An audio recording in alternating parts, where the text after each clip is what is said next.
It's been a fun career, and you probably, of all people, have seen the most change out of me in terms of techniques and such.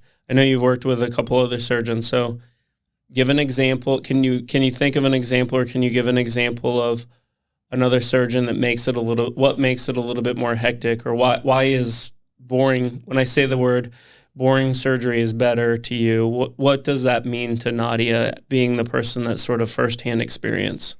So it's just, for example, one of the surgeons I worked with, he would do his full arch surgeries with, what is it, in sequence? And so it was like a stackable surgery, and it guided the surgeon on where to place the implants, how much bone to cut down, where the teeth are going to be. Like, so you would think you would have your, this perfect outcome. Yeah, because it's like Legos. Yeah. It's like putting pieces together. But what we found a couple times, it was always strange to me, because for you were always like the chef in your kitchen, right? Like, you set the stage and whatnot.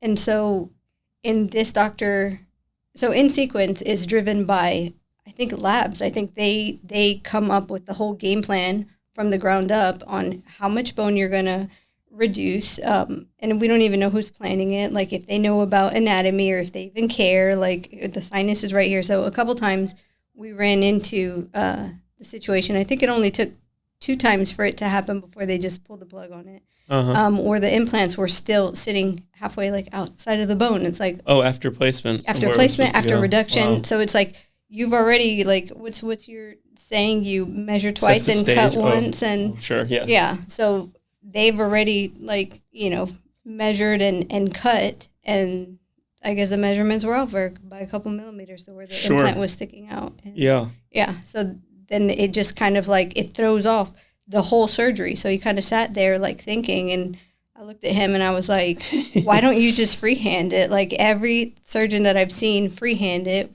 you and the one that I worked with before you, they always freehanded, and it always came out more ideal. If freehanding allows you to really be able to make the decisions and know that you are the quarterback and have to make the decisions, you are the person in charge, you're the president, or however you want to say it, and having that control may be concerning for some, maybe if you don't have the experience, but for me it was always empowering. And for most guys that I know, that guys and gals that do the surgery, that I know, most of them would prefer that decision making be in your court, because if one thing goes wrong and you have a 7-step process that is reliant on those 7 steps, and that first step is wrong, you're in trouble for the rest of the way.